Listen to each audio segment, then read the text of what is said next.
الرحمن الرحيم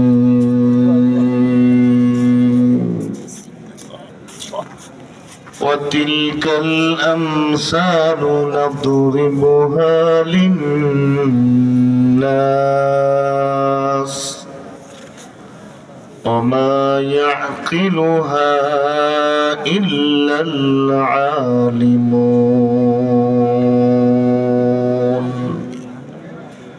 آمنت بالله صدق الله مولانا العظيم وقال سيدنا رسول الله صلى الله عليه وسلم يقال للعابد يوم القيامة ادخل الجنة ويقال للعالم يوم القيامة قف حتى تشفع للناس وصدق رسوله النبي الأمي الكريم ونحن على ذلك لمن الشاهدين والشاكرين والحمد لله رب العالمين.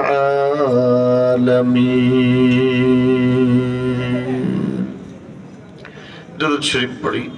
اللهم صل على محمد وعلى آل محمد كما صليت على إبراهيم وعلى آل إبراهيم إنك حميد مجيد. اللهم بارك على محمد وعلى آل محمد كما باركت على إبراهيم وعلى آل إبراهيم إنك حميد مجيد.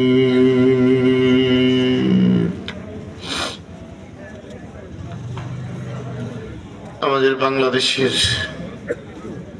ঐতিহ্যবাহী ইলমের মার্কাজ দ্বীনি প্রতিষ্ঠান জামিয়া আহলিয়া ইমদাদুল উলুম দাতামা মাদ্রাসা কর্তৃক আয়োজিত আজকের এই ৪৪তম বাৎসরিক ওয়াজ ও দোয়া মাহফিলের সালাতুল ইশা পরবর্তী অধিবেশনের শ্রদ্ধাভাজন সভাপতি, আমাদের সকলের, আমাদের দেশের সকল শ্রেণীর আলেমদের মুরব্বী, কোটি মানুষের আধ্যাত্মিক রাহবার শেখুল হাদিস আল্লামা নুরুল হক হাফিজাহুল্লাহ ওয়া রাআহ, অন্যান্য উলামায়ে কেরাম,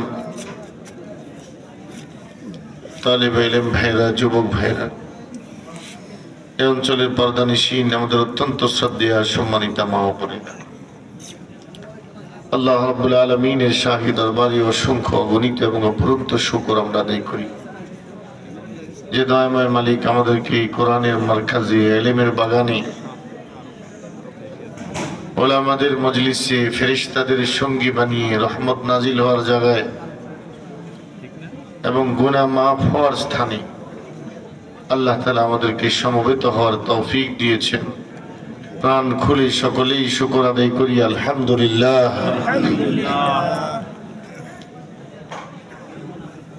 আপনারা দেখেছেন আমাদেরকে আলোচনার জন্য হযরত এক একজনকে এক একটি বিষয়ে কথা বলার জন্য নির্দেশ দিয়েছে।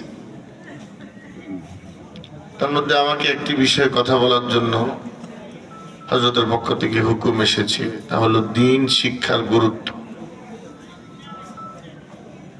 ইলমে দ্বীন শিক্ষা করার লাভ, প্রয়োজনীয়তা, গুরুত্ব। সবচেয়ে গুরুত্বপূর্ণ বিষয় হলো এটা। সময় যেহেতু অল্প, কথা যেহেতু ব্যাপক, তো এই ক্ষেত্রে মুখতাসার করে অল্প সময়ের ভিতরে বিষয়টি আপনাদের সামনে উপস্থাপন করার জন্য আমি সূরাতুল আনকাবুতের ৪৩ নম্বর আয়াতটি তেলাওয়াত করেছি এবং ইমাম আবুল কাসিম ইবনে সাল্লামের আত-তারগীব ও তারহিব কিতাব থেকে একটি ছোট্ট হাদিস আপনাদের সামনে পড়েছি। সর্বপ্রথম আমরা একটু বুঝি যে ইলম কাকে বলে। আসলে মূলত ইলম কি জিনিস এটা আমরা চিনি না। তো যেটাকে আমরা ভালোভাবে চিনি না, এটার গুরুত্ব দিব কোথায়, এর শান আর মান বুঝবো কিভাবে? ইলম শব্দটার অর্থ হলো নূর।